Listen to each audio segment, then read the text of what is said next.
तसे तर येणारे बरेच सिनेमे मराठी सिनेमासाठी महत्त्वाचे ठरणार आहेत, पण आज आपण यातील काही खास सिनेमांबद्दल जाणून घेणार आहोत आणि या सिनेमांकडून मराठी प्रेक्षकांना खरंच एक चांगली अपेक्षा आहे। यातील पहिला सिनेमा आहे झपाटलेला। झपाटलेला या सिनेमाचा तिसरा भाग। काही दिवसांपूर्वी दिग्दर्शक महेश कोठारे यांनी खासरे टीव्हीच्या मुलाखतीत सांगितले होते की झपाटलेला या सिनेमाचा तिसरा भाग लवकरच ते दिग्दर्शित करणार आहेत आणि हा सिनेमा त्यांच्या आतापर्यंतच्या सर्व सिनेमांपैकी भारी असेल असंही ते म्हणाले।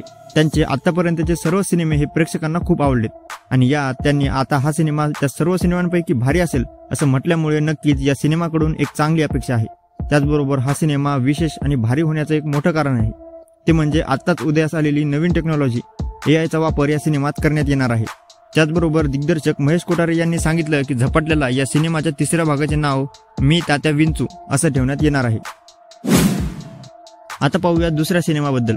तर प्रसाद ओक यांनी त्यांच्या सोशल मीडिया अकाउंटवरून सांगितलं होतं ते निळू फुले यांच्यावर एक जीवनपट दिग्दर्शित करणार आहेत।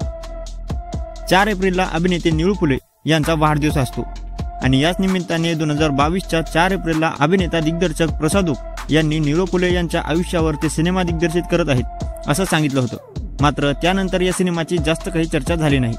कदाचित प्रसाद ओक हे इतर काही प्रोजेक्टमध्ये व्यस्त असतील म्हणून हा सिनेमा थोडा लांबला असावा।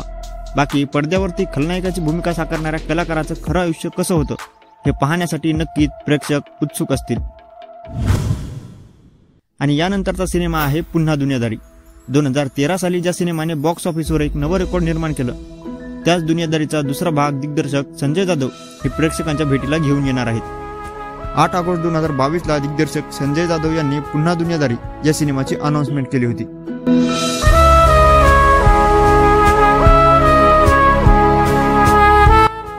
त्याबरोबर त्यांनी असं लिहिलं होतं की 2013 साली प्रेक्षकांनी ज्या चित्रपटाला भरपूर प्रेम दिलं, तेरी मेरी यारी, चल करू दुनियादारी म्हणत प्रत्यक्षात ते मैत्रीचे क्षण आमच्यासोबत जगलेत।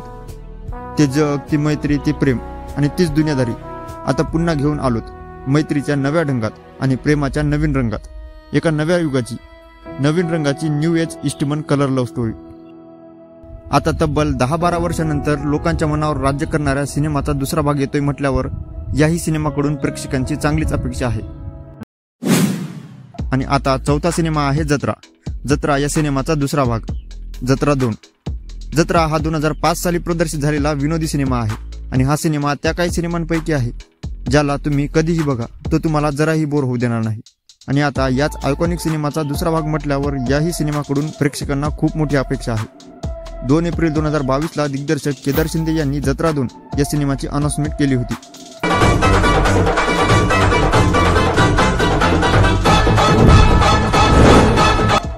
त्यांनी या सिनेमाचं एक मोशन पोस्टर शेअर करत असं म्हटलं होतं की ह्याला गाड आणि त्याला गाडची जत्रा आनंदमयी झाली, त्याला 16 वर्षाहूनही जास्त काळ लोटलाय, कोंबडी पळून सुद्धा आता बरीच वर्ष झाली आहेत, पण अजूनही तुमचा ताब्या आमच्या राजूत आहे।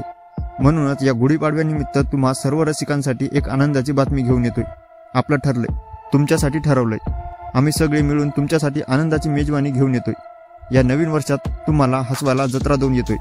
दिग्दर्शक केदार शिंदे यांनी सांगितलं होतं की जत्रा 2 हा सिनेमा 2023 मध्ये प्रदर्शित होईल, पण 2023 मध्ये केदार शिंदे यांचे दुसरे काही सिनेमे प्रदर्शित झाले त्यामुळे हा सिनेमा लांबला असावा।